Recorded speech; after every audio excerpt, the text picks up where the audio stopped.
As we have been saying for a few days now, we have been collecting evidence of the atrocities and the massacre that has happened in Tanzania. And despite the media blackout, human beings always find a way. And right now we are seeing the videos, the footage that is coming from Tanzania. And in very simple terms, it is a bloodbath. It is a massacre. And we cannot allow ourselves as Africans to accept such a thing happening in any country in Africa. We are also receiving information that the Tanzanian government is trying to hide what has happened by going to hospitals and morgues, collecting bodies. We don't even understand where they're going to take those bodies to. At the same time, they are moving across shops, that are strategically positioned, collecting CCTV evidence. This is a very clear indication that they're trying to hide the atrocities that have been committed. We are saying, as Kenyans, as Africans, we cannot let this just pass like that. As Africans, I want to strongly condemn what has happened. There's a question that Tanzanian government sympathizers and apologists have been asking us. They think that this question lets the government off the hook. They don't realize, though, that this question is actually incriminating the government. The question is this: if you're claiming that thousands of Tanzanians have been killed, or even hundreds, where are the bodies? They do not know that the people already have an answer to that question. To help you understand the answer that the people have, I'm going to take you back to July 2024 in a place called Mukuru Kwenjenga in Nairobi. There's a quarry in this place. In July 2024, the local people discovered mutilated bodies in that quarry. When they began to retrieve those bodies, the police came and told them to stop. They threatened them that if you continue retrieving these bodies, you're going to be charged with murder. So the people stopped. Lo and behold, a short while later, that quarry was set on fire. Clearly, somebody wanted to destroy the evidence that there were mutilated bodies right there in that quarry. You see, this happened at a time when the public was saying, Kenyan public was saying that the police had in fact killed more people than was being said. And so these bodies that were discovered began to lend credence to what the people had been saying all along. Why would some people rush to destroy that evidence, rush to burn up that place, if there was no evidence, if that was not incriminating evidence? Now, you've got to link that with what people in Tanzania are now saying. They are saying that a lot of bodies have been dumped to a cement factory where they are being destroyed. They are being destroyed. You see, when you burn bodies, it becomes that more difficult to prove the identities of these people. And if you cannot even prove the identities of people, how are you going to put faces and names to that? And if you can't put faces and names to the deceased, how are you going to have an accurate number that this number of people were actually killed in these operations? Which is why we are demanding that an immediate fact-finding mission from the United Nations goes to Tanzania. We are demanding for an immediate fact-finding mission from SADC, the Southern Africa Development Community, to go to Tanzania. We are demanding for an immediate fact-finding mission from the African Union to go into Tanzania. And we're demanding for an immediate fact-finding mission from the International Criminal Court to go into Tanzania. Without doing that, it is possible for a government that has completely lost touch with the people, a government that is brutalizing the people, to begin erasing the evidence of the heinous murders that they have committed. Right. Welcome back, good people, from wherever you are watching from. You know, since the country of Tanzania erupted into chaos, crisis, and all that, atrocities, people have been asking, what happened? We've seen many people who are reportedly unalived, but we never saw their bodies. The families of the deceased have been always coming out to claim their bodies, the bodies of their loved ones, but no one responded to them, and nowhere their bodies were ready to be found. But now, as days goes by, a life matter is not a small issue.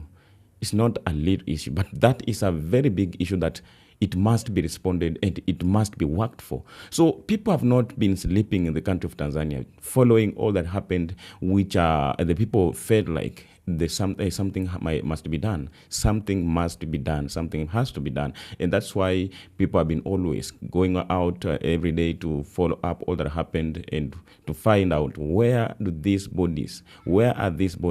Just like I remember just few months ago in the country of Kenya, whereby there was a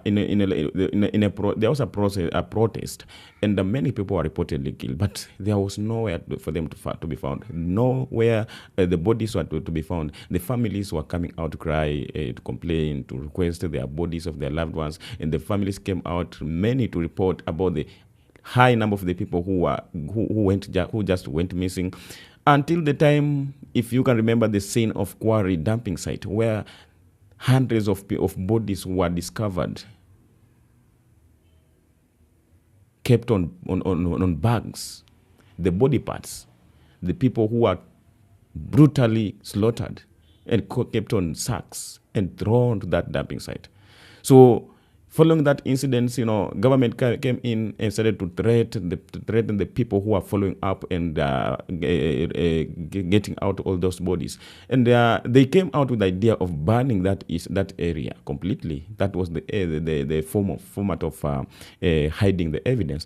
And now today, in the country of Tanzania, we've seen how Amnesty Commission have been there, and other people of human rights have been always coming out. And now the truth is out, and how the people were buried in massive graves, people were destroyed, the bodies were hidden, so that the families cannot be able to know how many people were killed or destroyed, how many people were killed. But this is not something which is good, because at this time, imagine all that we are experiencing today in Africa. This is the same thing that the people who lived under colonization and slavery experienced. The slaughter of people, the killings of people during slavery was just a normal thing. And that's why the Africans were coming out to fight hard to make sure that all these people are taken out, all these foreigners and colonizers are taken out. And now today, we have come again to come and experience all this kind of life that people lived many years ago under our own governments, under our own leaders, the Black and African leaders. We've come today to live under the brutally and harsh life that some people lived under colonization, because that's the only time we experience, like in Belgium, where King Leopold slaughtered and committed a genocide of over 20 million Congolese. We experienced many people destroyed or slaughtered and murdered in the countries of like Rwanda, like Burundi, like Sudan, like Burkina Faso, and many other countries of the world, of Africa. So what is the difference of we as Africans living under the countries, under our own governments, reclaiming and calling ourselves independent? We every year come out to celebrate an independent days, when we are still living under brutality, under killings, under the dictatorship, under harsh policies. We're still living under dictatorship that no one can come out, or no African has the right to come out and ask for his rights. This is the kind of life that African leaders are still today putting us on. They're still putting us in this kind of life. So I remember, this reminds me one day when Joshua Mponga was once said in an interview that at this time, African countries at least have to live under the military coup, under the military governments, because even the people who are living under military governments, we know that military government is not good for the people. because it has its own impact.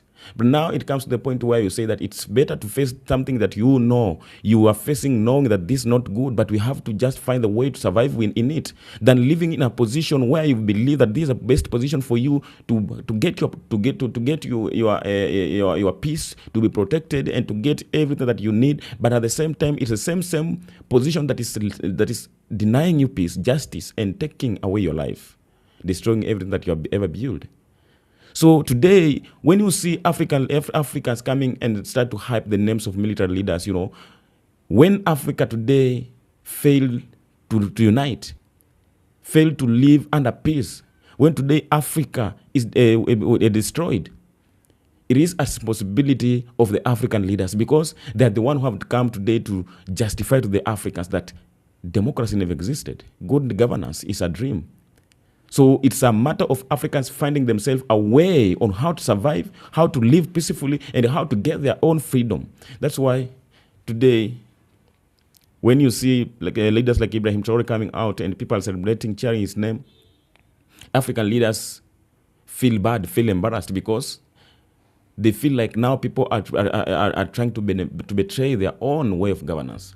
People are coming to betray their way of democratic way, which we have come to realize that it is not existing. It has never existed. It has never helped Africans. So what's the meaning of African leaders? Just because of a single person, because she or he is trying to secure her or his position of power, she or he is ready to cause deaths, no matter what happens. As long as she or he is secured the position, that's all. That's all they care about.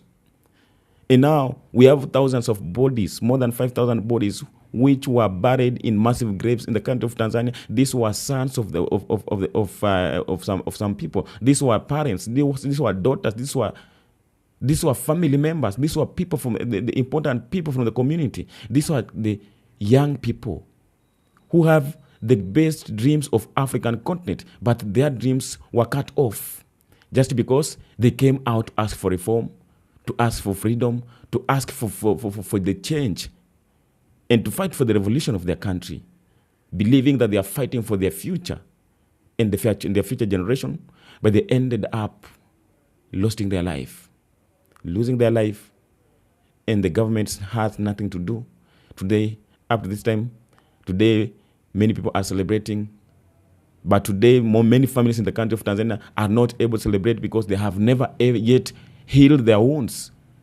They have never, because you cannot heal the wound that fast. When you know well that your loved one, your son, your daughter, your husband, your wife has been unalived, and even the body of you are unable to see even the body of him or her. It's so very painful. It is so very painful, and I think that Samia Suluhu does not deserve to be called a leader, does not deserve to be called Mama Samia Suluhu, because she don't have that heart to be called a woman. She don't feel. She doesn't. So I will urge the people of Tanzania, because I believe that today was the day of the demonstration. I don't know what happened, but all I can say, don't step back because of threats, because the damage has already been created. So it's just for you to make sure that you get what you want, what you deserve, and you get the best leadership. You get the best leaders that will fight for your rights, that will give you the freedom, that will listen to your voices. That's all we need in Africa, and that is what is making us to come here today and speak and share something here, because we feel all is not well. Be blessed. Enjoy your holiday wherever you are watching from. Consider subscribing, sharing. Let me have your views in the comment section, and let's connect on the next episode. And may you be blessed from wherever you are watching from across the globe.